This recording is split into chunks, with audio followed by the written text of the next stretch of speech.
Magandang araw mga kaibigan. Bigyan natin ngayon ng opinion reaction itong post ng Inquirer.net 36 minutes ago.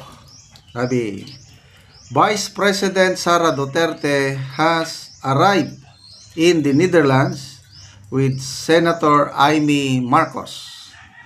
She is set to meet with her father, former President Rodrigo Duterte, in The Hague on May 30 and participate in a gathering organized by various Filipino groups in front of the ICC on her birthday, May 31.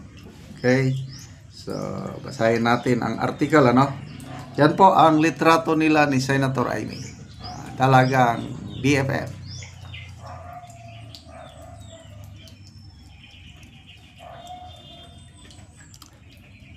Okay, Global Pinoy.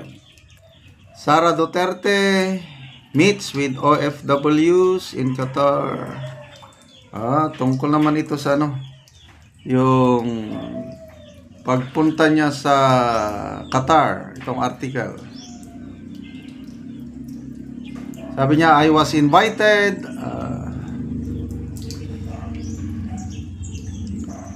on Tuesday. Duterte with Senator Amy Marcos attended several Thanksgiving activities in Doha, Qatar with overseas Filipino workers. Marcos expressed appreciation for being invited to the event and having the chance to reunite with Duterte's mother. I was invited along with our Vice President here in Qatar for an important gathering of our countrymen. I am also very happy to be reunited with Inday's mother, Ma'am Elizabeth Zimmerman. Meanwhile, after she visits Qatar, Duterte is scheduled to head to Netherlands. Yan. So, on her birthday, Duterte is also set to participate in a peaceful gathering organized by various Filipino groups. Okay, so nakakatuwa pong tignan itong mag-BFF. So, klaro na ngayon na yung friendship ni VP Sara at Senator Amy is beyond politics. May nabasa akong statement ni VP Sara na ganyan nga. Nung hindi pa niya in-endorse candidacy ni Senator Amy, tinatanong siya ng media kung kumustang pakikipagkaibigan nila o relasyon nila ni Senator Amy. Sabi niya, matagal na kaming nag-uusap. But as far as I'm concerned, sabi niya, pagkakaibigan namin ni Senator Amy is beyond politics. So, personal. Narinig ko rin si Senator Amy sa isang interview. Sabi niya, nung balikan natin yung pangyayari before yung May 2022 election. Hindi daw talaga kilala ni BBM si then Mayor Inday Sara. Wala silang relasyon whatsoever. Wala, as in.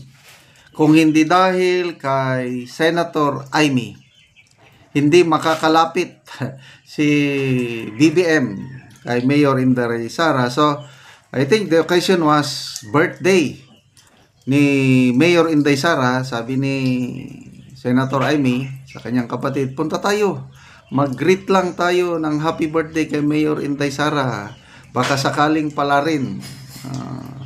Ang hikailingan lang nila is papayag si Mayor Inday Sara na maging running mate niya si BBM. Yun lang ang kanilang kahilingan. So, it's very clear na ngayon na wala talagang yung chance na maging presidente si BBM, hindi talaga magpre-presidente kung hindi dahil sa mga Duterte.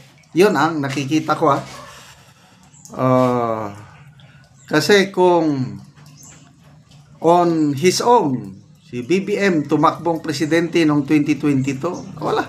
Hindi nga siya nanalo ng pagiging vice president versus kay VP Leni. How much more sa presidency? lalo na kung tumakbo si BP Inday Sara. Kaya tama yung sabi ni BP Inday Sara, the presidency is mine already but I did not want it. Kinumpirma ito ni former Governor Chavit Singson na sigurado nang mananalo si then Mayor Inday Sara as president kung itinuloy lang niya. Kaya lang, as destiny would have it, ito na. Bakit nagkaganito? But I believe na may purpose ang Panginoon. Bakit inalaw niya na maghirap muna si BP Sara ng ganito? Para bang survival mode. It's her training ground. Pag nalusutan niya lahat ang mga ito, lalo siyang magiging mabuting presidente by 2028. So training ground lang niya ito. Tinetest ang kanyang political stamina. May YouTube channel na isang political analyst.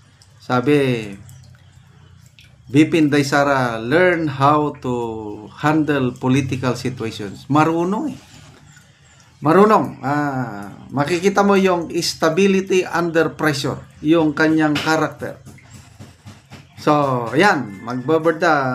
How old is she now? 47? I'm not sure. Paki-correct lang ako.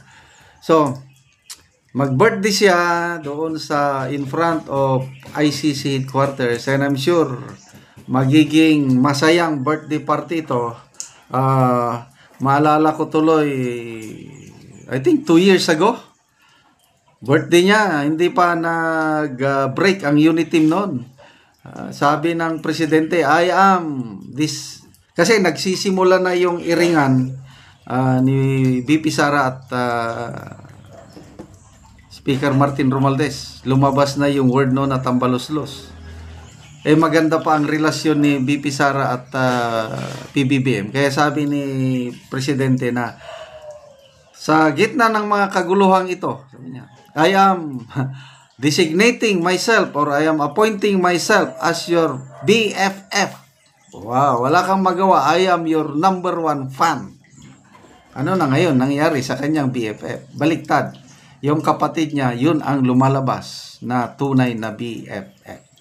Okay, salamat mga kaibigan sa inyong pagsubaybay sa ating channel. Nakakatulong kayo ng malaki sa tribong Talandig ng Bukidnon. Sa ngayon, ang sweldo natin ay binibigay natin, tumutulong tayo sa tribong Talandig at namimigay tayo ng livelihood assistance, nagpapatanim tayo ng saging lakatan. Kung may tinanim, may anihin. Panoorin nyo ang video na ito. Una namong tanom nga saging lakatan nga namong nga wala sukad ginabunuhan. So tungod kay hinlo namong gyud tungod kay maayo ang yuta dinhi sa mua.